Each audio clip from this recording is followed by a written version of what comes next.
योगी और खड़गे के बयानों में उलझी दो राज्यों की सियासत।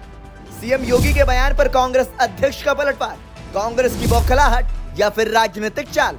महाराष्ट्र और झारखंड विधानसभा का चुनाव जीतने के लिए बीजेपी और कांग्रेस में जबरदस्त जुबानी जंग शुरू हो गई है। दोनों तरफ से एक से बढ़कर एक बयानों के बाण छोड़े जा रहे हैं। इस लड़ाई में कोई भी पार्टी 19 नहीं रहना चाहती। अपने आप को 20 साबित करने के चक्कर में पार्टियां राजनीतिक मर्यादाएं भी लांघने लगी हैं। यूपी के सीएम योगी आदित्यनाथ के बटेंगे तो कटेंगे वाले बयान से जो सियासत शुरू हुई थी वह अब कुत्ता, चोर, लुटेरा, औरंगजेब और आतंकवादी तक पहुंच चुकी है।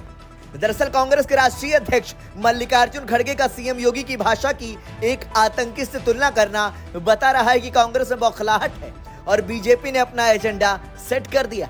सीएम योगी के इस बयान के बाद विपक्ष के साथ साथ देवेंद्र फडणवीस और हेमंत बिस्व शर्मा जैसे नेता भी महाराष्ट्र और झारखंड में एक अलग नैरेटिव सेट करने में लग गए हैं।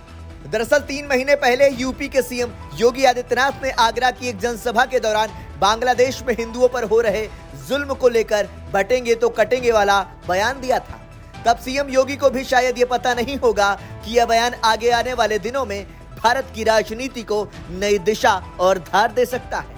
योगी के इस बयान को न केवल आरएसएस बल्कि प्रधानमंत्री मोदी और गृह मंत्री अमित शाह जैसे दिग्गज नेताओं ने भी स्वीकार कर लिया। पीएम मोदी ने कई मौकों पर अलग अलग संदर्भों से जोड़कर बटेंगे तो कटेंगे वाले बयान को दोहराया है। योगी के धुन पर नाच रहे पक्ष विपक्ष। बटेंगे तो कटेंगे वाले बयान के समर्थन में अब तो पूरी बीजेपी आ गई है। झारखंड बीजेपी प्रभारी हेमंत बिस्व शर्मा तो इस बयान को पहले से ही झारखंड में बांग्लादेशी घुसपैठियों के खिलाफ प्रमुख हथियार बना रखे हैं। लेकिन सीएम योगी के महाराष्ट्र में चुनावी सभाओं के बाद इस बयान पर बवाल मचा हुआ। योगी के इस बयान की अहमियत यह भी है कि अजित पवार के ऐतराज को भी बीजेपी ने तवज्जो नहीं दिया। महाराष्ट्र में देवेंद्र फडणवीस ने इसे अपना प्रमुख अस्त्र बना लिया। फडणवीस अपनी सभाओं में इस बयान की आड़ में असदुद्दीन ओवैसी पर खूब हमला कर रहे हैं। इससे वोटों की ध्रुवीकरण होने की संभावनाएं बढ़ गई हैं, जिससे बीजेपी को फायदा पहुंच सकता है। कांग्रेस की बौखलाहट या फिर कोई चाल।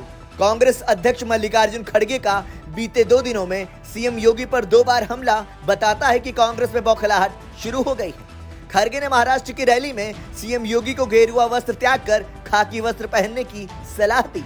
वहीं बीते सोमवार को सीएम योगी की भाषा को एक आतंकी की भाषा बताकर तूफान मचा दिया। वहीं महाराष्ट्र कांग्रेस के चीफ तो एक कदम आगे बढ़ गए और बीजेपी को कुत्ता बनाने की बात करने लगे। ऐसे में सवाल उठता है कि सीएम योगी के इस बयान के बाद विपक्षी नेता अभद्र भाषा का इस्तेमाल क्यों कर रहे हैं? क्या बीजेपी के गेम प्लान में कांग्रेस फंस गई है या महाराष्ट्र में देवेंद्र फडणवीस और झारखंड में हेमंत बिस्व शर्मा ने जो पिच तैयार किया था, क्या उसी पिच पर अब कांग्रेस भी बैटिंग करने लगी है? वहीं महाराष्ट्र और झारखंड की राजनीति को करीब से जानने वाले राजनीतिक विश्लेषकों का कहना है कि यह बीजेपी के गेम प्लान का हिस्सा है।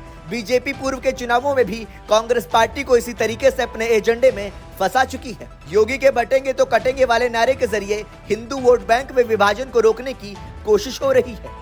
बीजेपी पूरी तरह समझ चुकी है कि जातीय राजनीति की वजह से उसे महाराष्ट्र और झारखंड में साल 2024 के लोकसभा चुनाव में नुकसान उठाना पड़ा था। बीजेपी अब उस गलती को इस चुनाव में दोहराना नहीं चाहती और हिंदू वोट बैंक को एकजुट करने के लिए योगी के बटेंगे तो कटेंगे वाले नैरेटिव को पूरी तरह से सेट करने में जुट गई है, जो कि बीजेपी को काफी सूट कर रहा है। लेकिन विपक्षी पार्टी खासकर कांग्रेस भी समझ गई है कि बीजेपी को अब उसी के अंदाज में जवाब देना है। यही वजह है कि कांग्रेस पार्टी ने भी अब आक्रामक रुख अख्तियार कर लिया है।